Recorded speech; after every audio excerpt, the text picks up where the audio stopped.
Здравствуйте, дорогие зрители! Добро пожаловать на мой канал! Сегодня готовим торт Эстерхази. Проверенный рецепт в классическом оформлении и пошаговое подробное видео поможет вам добиться отличного результата в приготовлении этого знаменитого торта.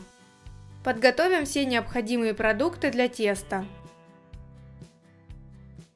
Также нам понадобится качественная силиконизированная бумага для выпечки. На отрезах бумаги для выпечки рисуем круги и переворачиваем на другую сторону. На мой противень помещается 4 круга диаметром по 16 см. Я буду выпекать на противне, перевернутом вверх дном. Для того, чтобы отчетливее было видно нарисованные круги, можно подложить тефлоновый коврик или лист бумаги. Включаем духовку разогреваться до 160 градусов. Отделяем белки от желтков. Помните, что в белок не должно попасть ни капли желтка, иначе белки не взобьются. Отправляем белки в чашу миксера и взбиваем до появления так называемой мыльной пены. Чаша и венчики для взбивания белков должны быть абсолютно чистыми и сухими. Затем в несколько приемов добавляем сахар. Продолжаем взбивать до устойчивых пиков.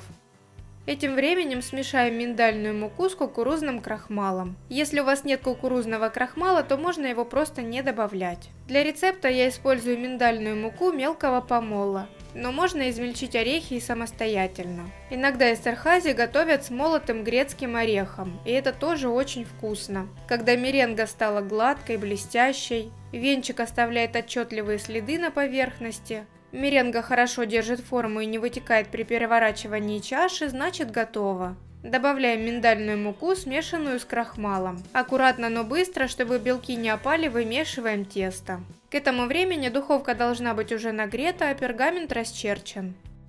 Выкладываем тесто и формируем круги на бумаге. Если у вас бумага не силиконизированная, то смажьте круги растительным маслом, а затем выкладывайте белковую массу. Убираем коржи в духовку до золотистого цвета. Это может занять от 20 до 40 минут, в зависимости от особенностей вашей духовки. Я сушила 20 минут при 160 градусах с конвекцией. Если вы хотите сделать круги большего диаметра и в большем количестве, то рекомендую делать замес теста несколько раз. В идеале на каждый объем, который у вас помещается в духовку, тесто должно замешиваться отдельно, потому что оно очень быстро опадает. Такое тесто не должно долго ждать. Возможно, ингредиенты придется разделить на 2 замеса, ориентируйтесь на свою духовку. В результате у меня получилось 9 коржей. У вас может получиться больше или меньше, в зависимости от того, какая толщина будет у коржей. Остужаем на ровной поверхности, иначе коржи так и останутся с кривизной. Они получаются твердыми, но когда пропитаются кремом, станут мягкими и тающими во рту. Коржи с пергамента я сразу не снимаю, а складываю стопочкой. Приготовим масляно-заварной крем. В крем я добавила минимальное количество сахара, на мой вкус торт и так получается очень сладкий из-за коржей, но вы можете при желании увеличить количество сахара. В ковшик выливаем молоко и нагреваем почти до кипения, но не кипятим. Этим временем в отдельной емкости смешиваем сахар и крахмал. Затем добавляем желтки и тщательно перемешиваем до однородности. Молоко почти закипело. На поверхности появляется пар, снимаем его с плиты и тонкой струйкой, непрерывно помешивая, вливаем его в подготовленную желтковую смесь. Возвращаем молочно-желтковую смесь в сотейник и варим на медленном огне до загущения. Если у вас появятся комочки, не переживайте, их можно будет пробить блендером или протереть через сито. Снимаем с огня, переливаем в отдельную емкость, чтобы крем не продолжал увариваться. Накрываем пленкой в контакт и охлаждаем до комнатной температуры. Затем добавляем ванильный экстракт, мягкое сливочное масло комнатной температуры и тщательно перемешиваем. Количество сливочного масла зависит от ваших предпочтений. Если хотите менее плотный крем, то добавьте меньше масла. Я добавила 150 граммов. В крем можно добавить немного коньяка или ликера для аромата и насыщенности вкуса. И теперь у нас все готово для сборки торта. Я сразу отложила немного крема для покрытия боков торта, приблизительно 1/5 часть от всего количества. Снимаем пергаментную бумагу и кладем первый корж на блюдо. Смазываем его небольшим количеством крема Накрываем вторым коржом, на него снова кладем крем и так далее. Если вы сомневаетесь, сколько крема класть на каждый корж, можно сразу распределить все количество по коржам, а затем просто сложить их друг на друга. Верхний корж кремом не смазываем. В качестве верхнего нужно выбрать самый ровный и красивый корж. Одновременно следите, чтобы тортик получился ровным. Отложенным кремом покрываем торт сбоку. И смазываем поверхность тонким слоем абрикосового джема или любого фруктово-ягодного джема, по желанию. Убираем на пару часов в холодильник, чтобы торт стабилизировался и охладился.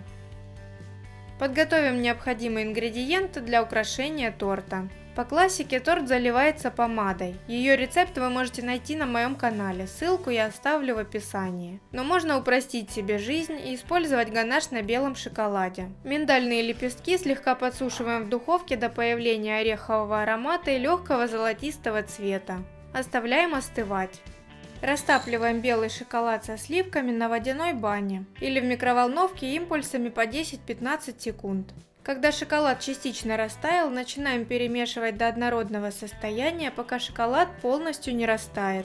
Далее растапливаем темный или молочный шоколад. Удобно это делать прямо в кондитерском мешке. Хорошенько его завязываем и опускаем в горячую воду на несколько минут. Достаем охлажденный торт из холодильника и заливаем верх белым шоколадом. Сразу же проделываем небольшое отверстие в кондитерском мешке и сверху рисуем растопленным темным шоколадом спираль от центра к краю. Зубочисткой или шпажкой делаем фирменную сеточку. Делаем 4 штриха от центра к краям, получится 4 сегмента. По желанию секторов можно сделать больше. Теперь в каждом сегменте делаем штрих от края к центру. И получаем уже вот такую сеточку.